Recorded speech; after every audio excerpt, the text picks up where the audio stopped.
When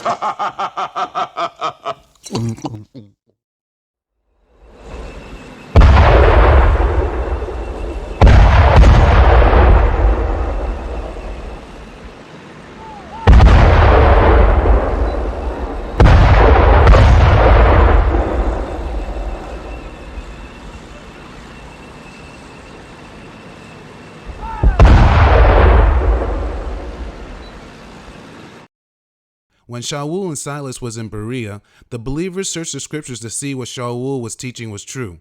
And believers with guts is going to challenge Pastor George's stupidity, golden calf, go-to verse, Deuteronomy 17:8. And the truth said, and once you know the truth will set you free from all organized religion.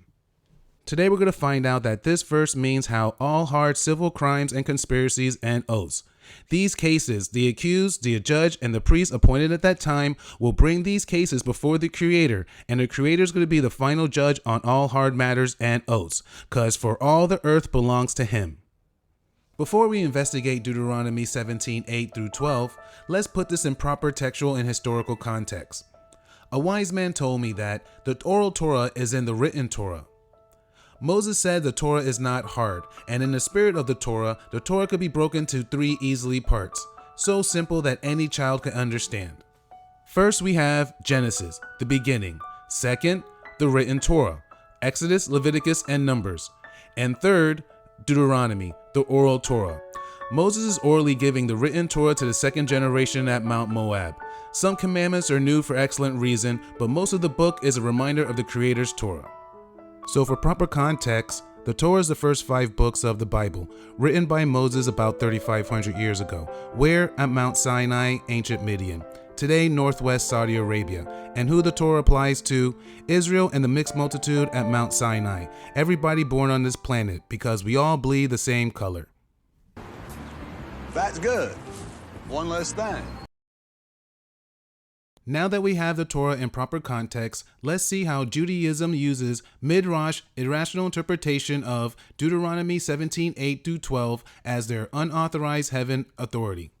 Midrash interpretation ignores historical, textual, and language context. When an ancient Israelite heard this verse, they knew exactly where this commandment was coming from. And when the believer reads this verse in proper context, they also know exactly where this commandment was coming from. Chapter 17. Suppose a case arises in a local court that is too hard for you to decide. For instance, whether someone is guilty of murder or only of manslaughter, or a difficult lawsuit, or a case involving different kinds of assault.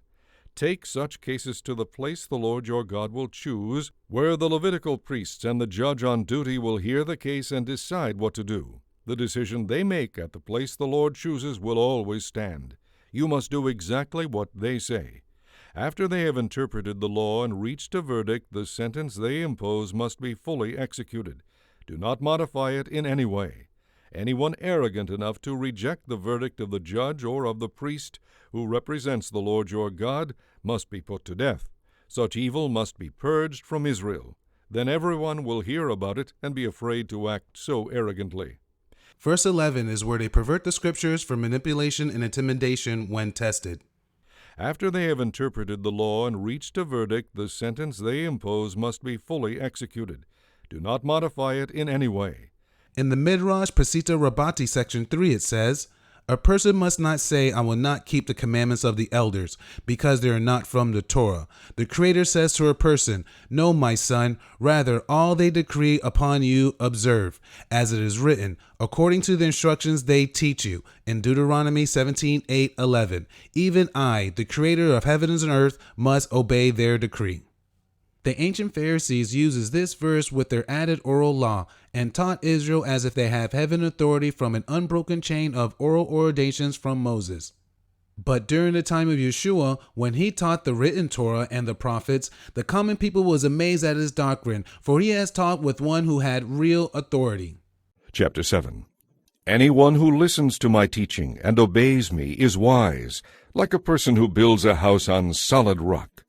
Though the rain comes in torrents and the floodwaters rise and the winds beat against that house, it won't collapse because it is built on rock. But anyone who hears my teaching and ignores it is foolish, like a person who builds a house on sand. When the rains and floods come and the winds beat against that house, it will fall with a mighty crash." After Jesus finished speaking, the crowds were amazed at his teaching, for he taught as one who had real authority, quite unlike the teachers of religious law. The Gospel of Mark, chapter 1. Jesus and his companions went to the town of Capernaum, and every Sabbath day he went into the synagogue and taught the people. They were amazed at his teaching, for he taught as one who had real authority, quite unlike the teachers of religious law. A man possessed by an evil spirit was in the synagogue, and he began shouting, "Why are you bothering us, Jesus of Nazareth? Have you come to destroy us? I know who you are, the Holy One sent from God." Jesus cut him short. "Be silent. Come out of the man." At that the evil spirit screamed and threw the man into a convulsion, but then he left him. Amazement gripped the audience, and they began to discuss what had happened. "What sort of new teaching is this?" They asked excitedly. "It has such authority. Even evil spirits obey his orders." The news of what he had done spread quickly through that entire area of Galilee. During the time of Yeshua, the common people knew that the Moses authority that the Pharisees taught was powerless. Midrash Rabbati says, according to the instructions which they teach you. But in the Bible, the Torah says, after they interpret the Torah, New Living Translation, sentence of the Torah, King James, terms of the Torah, New American Standard. However, other Bibles does say, according to the instructions they give you, NIV, aka 9 Inspired Version, instructions they give you, Christian Standard Bible, accept their verdict, Good News Translation. The ancient Pharisees used this doctrine so they could pervert their way to politically campaign their oral commandments, mixed with the already established written words of Moses for all Israel to obey, so far that the Creator has to obey them since the Torah is not in heaven. But in Judaism, the rabbis that claim they're following a heaven authority doctrine also use the verse, sentence of the law. But in rabbinic theology, that means their made-up oral law and the Torah. Let's challenge Pastors George, others, Stupidity, Golden Calf, go to verse Numbers 11 to see if there's any evidence of Moses choosing 70 leaders, his origins of the Sanhedrin, to establish a court that's above the people, and if Moses gave these leaders heaven authority to make up their own commandments and to judge Israel on their made-up commandments mixed with the written words of Moses. Chapter 11. The people soon began to complain to the Lord about their hardships.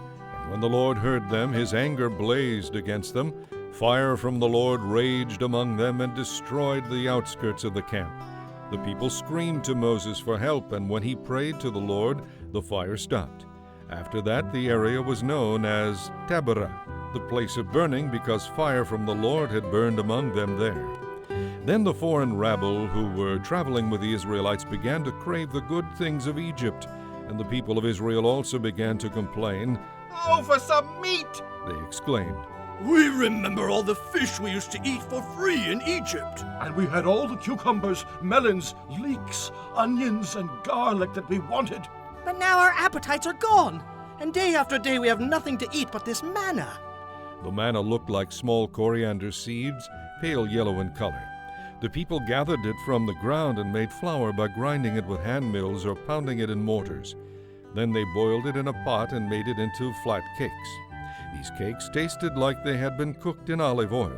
The manna came down on the camp with the dew during the night.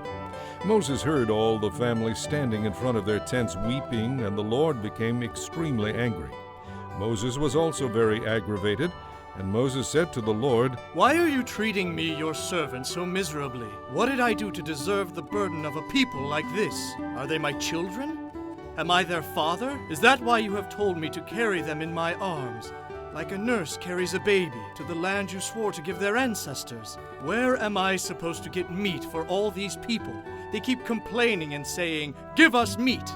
I can't carry all these people by myself. The load is far too heavy. I'd rather you killed me than treat me like this. Please spare me this misery." Then the Lord said to Moses, "Summon before me 70 of the leaders of Israel. Bring them to the tabernacle to stand there with you. I will come down and talk to you there. I will take some of the Spirit that is upon you, and I will put the Spirit upon them also. They will bear the burden of the people along with you, so you will not have to carry it alone. And tell the people to purify themselves, for tomorrow they will have meat to eat. Tell them, the Lord has heard your whining and complaints. If only we had meat to eat. Surely we were better off in Egypt. Now the Lord will give you meat, and you will have to eat. And it won't be for just a day or two, or for 5 or 10 or even 20. You will eat it for a whole month until you gag and are sick of it. For you have rejected the Lord who is here among you, and you have complained to him, why did we ever leave Egypt? But Moses said, There are 600,000 foot soldiers here with me, and yet you promised them meat for a whole month. Even if we butchered all our flocks and herds, would that satisfy them? Even if we caught all the fish in the sea, would that be enough? Then the Lord said to Moses, Is there any limit to my power? Now you will see whether or not my word comes true. So Moses went out and reported the Lord's words to the people. Then he gathered the 70 leaders and stationed them around the tabernacle. And the Lord came down in the cloud and spoke to Moses. He took some of the Spirit that was upon Moses and put it upon the 70 leaders. They prophesied as the Spirit rested upon them, but that was the only time this happened. 2 men, Eldad and Medad, were still in the camp when the Spirit rested upon them. They were listed among the leaders, but had not gone out to the tabernacle, so they prophesied there in the camp. A young man ran and reported to Moses, Eldad and Medad are prophesying in the camp. Joshua son of Nun, who had been Moses' personal assistant since his youth, protested, Moses, my master, make them stop. But Moses replied, Are you jealous for my sake? I wish that all the Lord's people were prophets, and that the Lord would put his Spirit upon them all. Then Moses returned to the camp with the leaders of Israel. Now the Lord sent a wind that brought quail from the sea and let them fall into the camp and all around it. For many miles in every direction from the camp there were quail flying about 3 feet above the ground. So the people went out and caught quail all that day and throughout the night, and all the next day too. No one gathered less than 50 bushels. They spread the quail out all over the camp. But while they were still eating the meat, the anger of the Lord blazed against the people, and he caused a severe plague to break out among them. So that place was called Kibroth Hattaavah, the graves of craving, because they buried the people there who had craved meat from Egypt. From there the Israelites traveled to Hazeroth, where they stayed for some time. The chapter says the people are complaining. Moses and the Creator's anger is blazed. Moses chooses leaders and the Spirit comes upon them. However, this action never happened again because later on that generation died. We also learn that any of the common people can be elected as a leader or a judge. Any strong believer can receive the Holy Spirit, like Eldad and Medad did. The Creator gives the Holy Spirit to anyone he chooses. The chapter ending with the anger of the blaze of the Creator, putting a plague on the people for their complaining. Here there is no evidence of the Creator establishing a court to put above the people, or Moses giving the judges, leaders, heaven authority to judge Israel on their made-up commandments and ceremonial laws per Pastor George's example.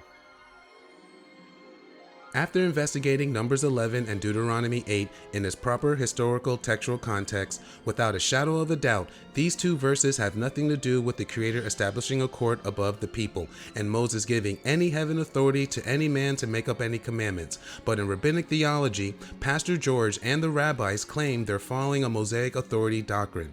The ancient Pharisees and modern-day rabbis that claim that they have Mosaic authority uses this doctrine and has turned the life-living words of Moses into a man-made, organized religion system. Yeshua commanded us to watch out for the leaven of the Pharisees. He called them blind guides, brood of vipers, liars, evil men, hypocrites, sons of the adversary, and spiritual adulteress.